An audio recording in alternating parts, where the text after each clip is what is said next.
Hello everyone, कैसे हैं आप सब। एक बार पुनः शिव कोचिंग क्लासेस पर स्वागत है। उम्मीद करता हूं आप सब अच्छे होंगे, मस्त होंगे, बेहतर होंगे, आपकी पढ़ाई बेहतर चल रही होगी। बच्चों, क्लास 12 फिजिक्स एनसीईआरटी में चैप्टर 4 चल रहा है, गतिमान, आवेश एवं चुंबकत्व।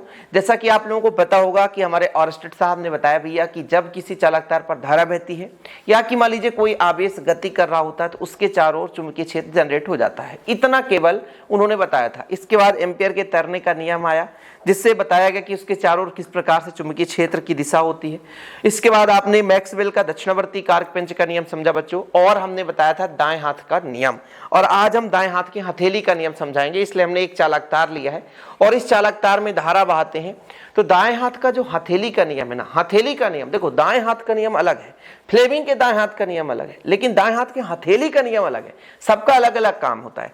जैसे हम आपसे कल चर्चा किए थे, शायद आप लोगों ने वीडियो देखा हो, नहीं देखा तो प्लीज जाकर के प्लेलिस्ट में देख लेना बच्चों, कि जैसे हमारे पास दाएं हाथ का नियम क्या बताता है कि हमारे पास एक चालक तार है, उसे इस प्रकार पकड़ो कि धारा की दिशा में हमारा अंगूठा हो, तो उंगलियां जिस दिशा में मोड़ेंगे, देख सकते हैं आप लोग, वो चुंबकीय क्षेत्र की दिशा होगी। देख सकते हैं, मतलब इस चालक तार पे चुंबकीय क्षेत्र की दिशा कुछ इस प्रकार से होगी।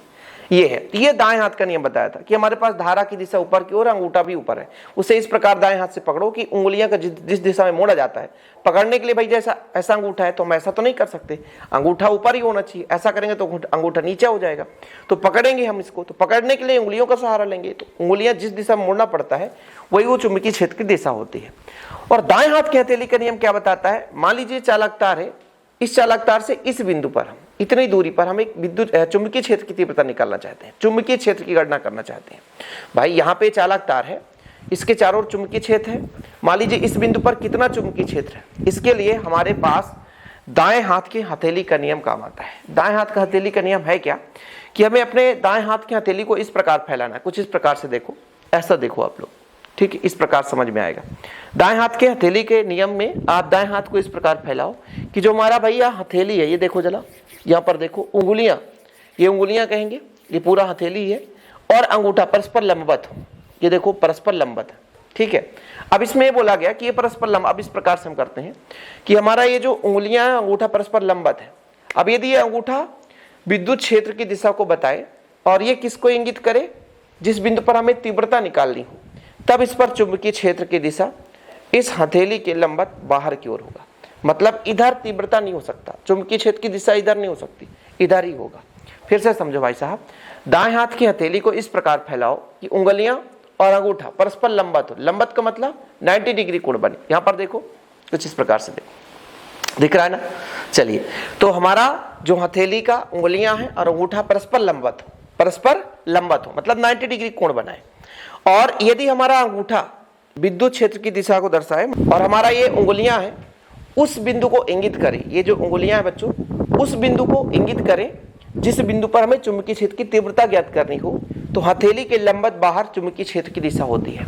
हथेली के लंबवत बाहर की ओर चुंबकीय क्षेत्र की दिशा होती है। फिर से समझो, दाएं हाथ के हथेली को इस प्रकार फैलाएं, दाएं हाथ के हथेली को इस प्रकार फैलाएं, अंगूठा और उंगलियां परस्पर लंबवत हो।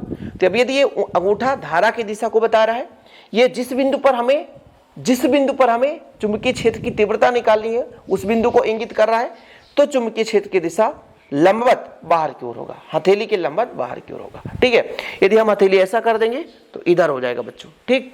इस प्रकार से आप हथेली जिधर भी घुमाएंगे तो ये हमारा एक चालक तार है, सीधा फंडा है।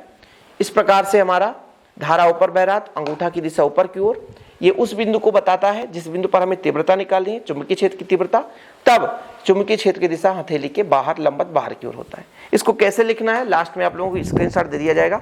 और ऐसे ही अमेजिंग वीडियो पाने के लिए चैनल को सब्सक्राइब कर लें बच्चों। मैं निरंतर आप लोगों के लिए मेहनत करता हूं, बस आप लोग भी मेहनत करते रहें। जय हिंद, वंदे मातरम।